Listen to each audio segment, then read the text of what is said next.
Your team is struggling, no confidence, no belief, maybe even a toxic dressing room. Now, as a captain or one of the leaders, the senior players, you're in the spotlight. Now, the question is, how do you turn this all around? When everything is going wrong, losses piling up, morale plummeting, and teammates arguing, it can feel overwhelming. Being a leader in these moments is one of the toughest challenges in football. Now, it's easy to feel that temptation to shout, to criticize, or push people to do better. But the truth is, that approach rarely works. Now, as a mental performance coach, I've worked with players in every situation imaginable, from Premier League captains leading their teams to victory, to players stuck at the bottom of the table trying to claw their way back. Now, before I was coaching, I spent years in high pressurized environments as an intelligence operative, where teamwork, morale, and leadership under extreme stress were life and death matters. Now, what I've learned from this is leadership in tough moments is not about what you say, it is about what you do. Now, when a team is falling apart, the best leaders do not point fingers. They set the standards and they invite others to follow. Now, today, I'm going to show you how you lead your team back to belief, back to effort, and back to success. Now, the core problem when a team is falling apart is usually a combination of factors. Now, the first thing is confidence is gone. Now, a string of losses or setbacks, this is going to crush belief. It's going to leave players hesitant, unsure of themselves, and performance just plummets even more. Now, the second thing that happens is low effort, because without belief, effort is always going to drop. Now, players stop giving 100%. They're thinking maybe, what's the point? And on top of this, dopamine levels in the brain and the body will drop. Now, this dopamine is a chemical which gives us natural drive and determination. So when this drops, even players that want to try just aren't able to do this with the same intensity. Next is you're going to get those toxic dynamics.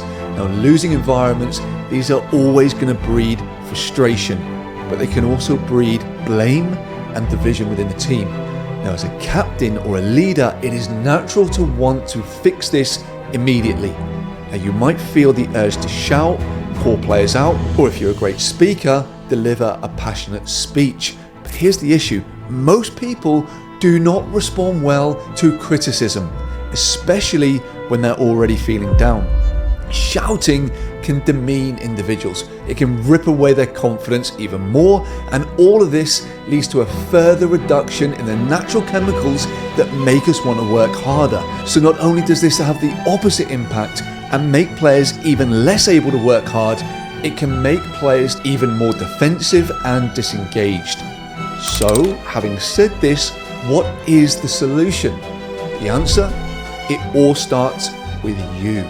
The best leaders look inward first before they lead others. So ask yourself, what do you expect from your teammates? Are you bringing that effort, that consistency, and that positivity that you want to see in others? Are you bringing that yourself? Leadership is not about demanding greatness from others whilst cutting corners yourself. The best leaders embody the standards that they want their team to follow. Now, let me give you an example. Imagine a captain whose team is struggling, and instead of shouting at teammates for being late, they make a point to be the first to arrive at training every day. Instead of criticizing effort during drills, they push themselves to complete every rep with maximum intensity. Now, over time, this consistency sends a powerful message. This is how we do things. Now, when you lead by example, you build credibility. The teammates stop seeing you as someone who's just telling them what to do, and they start seeing you as someone who is demonstrating how to show up and do the right thing. And this is where we bring in the power of invitation, not criticism.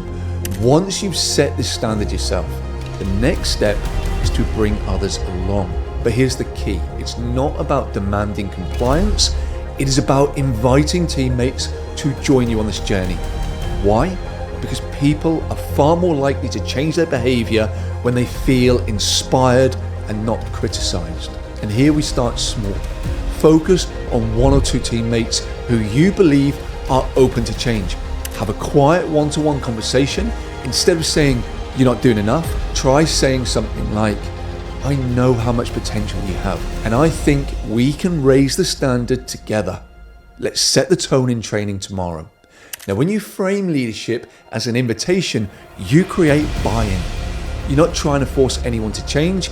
You are inspiring them to want change. Then when you do this, you build more momentum, one player at a time. Once you've inspired one player, others will start to follow.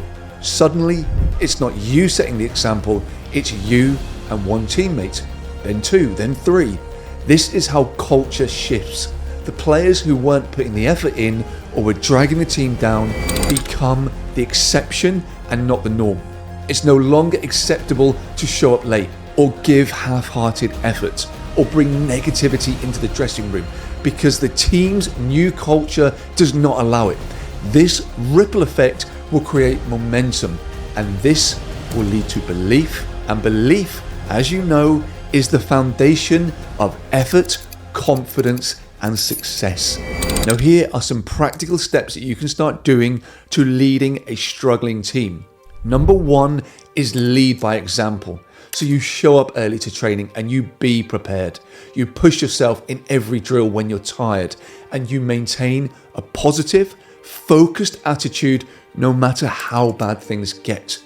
Secondly, you focus on small wins. Do not expect a complete turnaround overnight. Start by celebrating small victories. So a great training session, a strong first half, or improved effort from one player. Small wins build belief and create this sense of progress. Number three is you address toxicity quietly and not publicly. Now, if there is negativity in the dressing room, avoid calling it out in front of the team. Speak to individuals privately and calmly. Use phrases like, "I know you're frustrated." Use that empathy, but we're going to pull together instead of assigning blame.